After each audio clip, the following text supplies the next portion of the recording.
Joseph.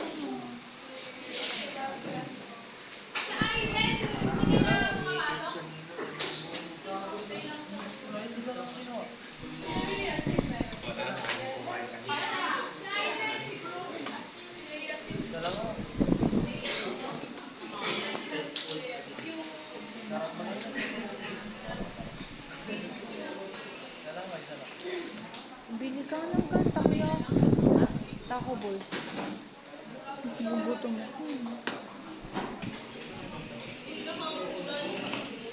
Okay, so how about your assignment? May hindi pa ba nakapagpasa? Asan yun? Yung kay Clint, binigay mo na kay Dimple? Sure kayo? Sure ko? Oo. Kailan mo ba nakipasa? Next year. Kailan?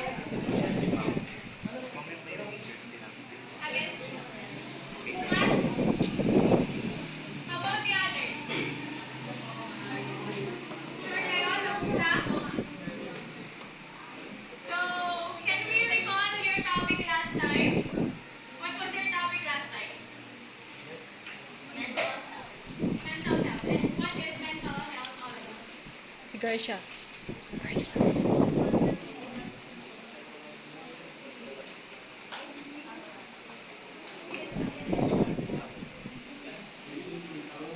Yes. Gio? How do you pronounce your name?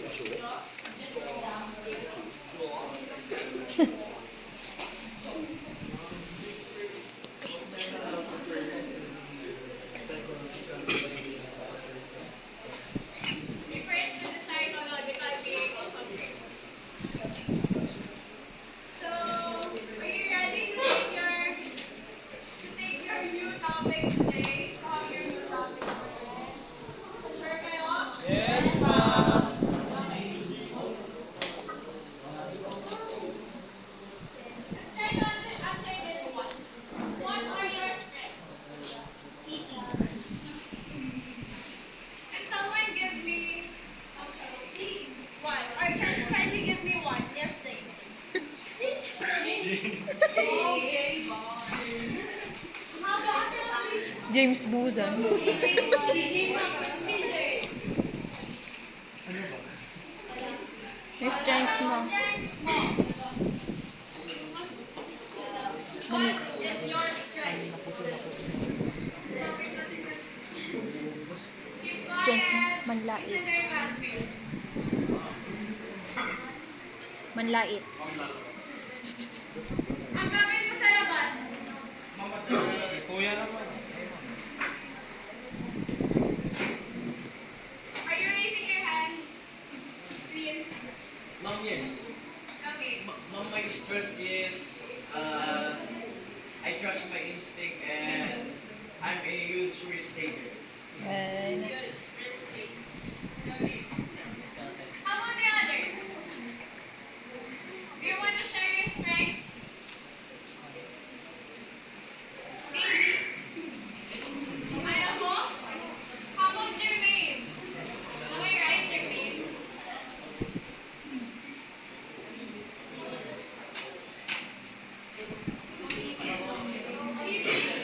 How come na naging strength ang eating?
enjoying relationships. So don't just live. I don't just exist, live. Diba? We are not animals and plants na nakatayo lang. Nag-i-exist lang sila. Tayo, may buhay tayo. Right? Have you heard the saying na live your life with the fullest? You only live once. YOLO. YOLO? Okay. So, habang nandito ka sa mundo, gawin mo na yung mga gusto mo. Tama po ba? Yes, ma'am. Like for example, what do you call this one? Pressure. Don't just exist, live. Diba? Sabi, kahit may, halimbawa may fear of heights ka, you don't want to try Ferris wheel, like for example. Diba takot ka nun? But sometimes may isip mo, minsan lang naman yung, isang beses lang naman ako mabubuhay. Bakit hindi ko itry? So can someone share their don't just exist, live experience? Ay, gusto bang mag-share? How about you?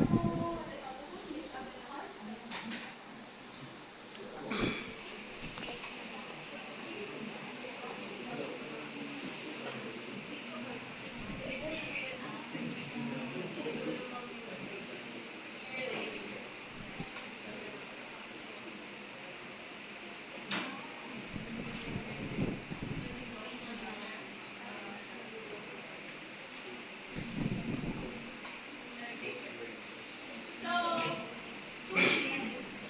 Jordeline said about the relationship. Diba sometimes takot tayong mag-commit. But when you try it, diba, nasubukan mo na. Doon mo lang naman diba? Doon mo lang naman malalaman kapag nasubukan mo. So, for example, si Jordeline takot siya mag-commit. But when she tried na mag-commit siya sa isang relationship, diba, nalaman niya na ay mag-grow pala kami together. Bakit parang naiintindihan mo ba? Yes. Okay. Kindly read to all of you. Live your life like it's heaven on earth. Visualize life as heaven, where there are no insecurities. Live buoyantly and embrace opportunities. Dance like there's no rhythm. Sing like there's no tune. And love without fear of heartache. Live your life like it's heaven on earth. So, paano nyo ba gustong mabuhay dito sa mundo ng mga tao?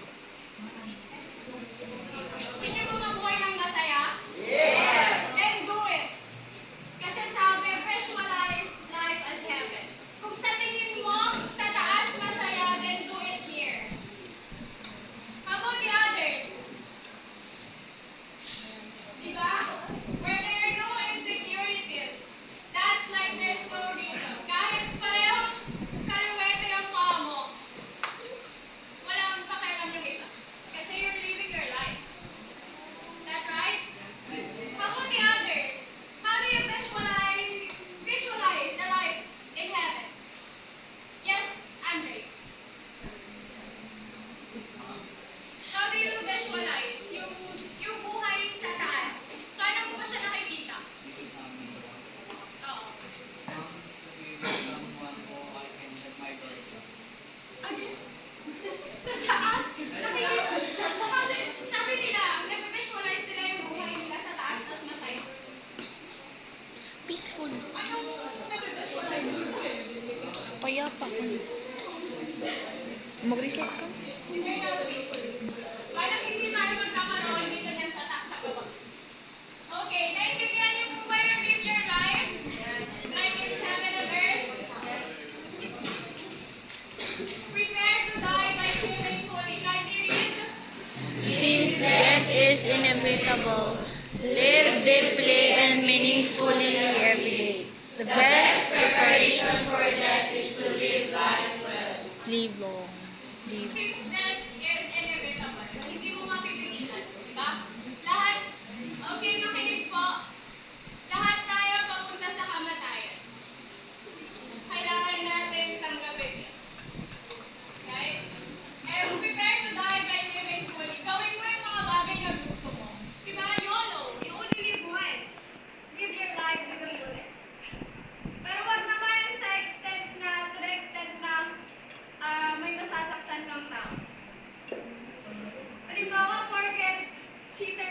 Di ba?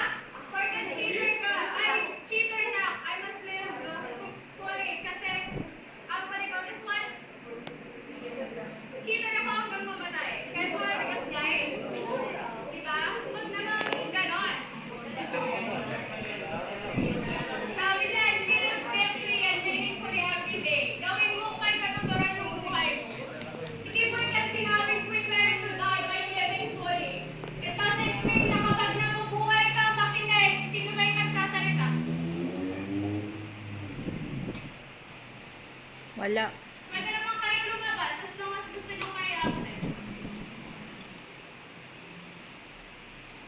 Di naman porket sa pananaw mo ay ang pagiging cheater ang prepared to die by living fully. Yun na yung gagawin mo. People, live deeply and meaningfully every day. And what are those deeply and meaningfully na dapat mong gawin? Ano yung mga pwede mong gawin? Tulong sa kapwa-tao? What else? What else, Gubenya? Do what makes you happy. Do what makes you happy. Very good. Keep in mind that life is about being real. Can you read? Play up is to lie to yourself. Be genuine and live authentically. It's better to be hated for who you are than loved for who you are not. It's better to be hated for who you are than loved for who you are not. Nakita mo ako sa sarili mo. Tama ba yan? Yes, ma'am. Pero wag naman yung... Sabi nga natin kanina, naging totoo ka, pero wag naman yung may masasaktan kang iba. Naintindihan ko ba? Yes, ma'am. What do we mean by be genuine and live authentically? Joseph. Ma'am, to just be yourself kahit ano yung magyari sa'yo. Again. Ma'am, to just be yourself kahit ano yung magyari sa buhay. Kahit just be yourself kahit anong mangyari sa buhay. Thank you, very good.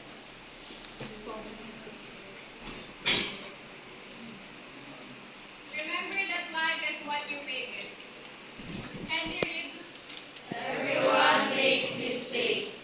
Life teaches you that you have the opportunity to decide how you respond to challenges. Life is what you make of it. Avoid unnecessary regrets. What they call this one, yung ano? Yung once is enough, twice is too much. So, everyone makes mistakes. Nobody's perfect. So, if you made mistake, it's okay. Pwede ka pang gumangon ulit. Pwede mo pang itama yun. But if you do it like Again. again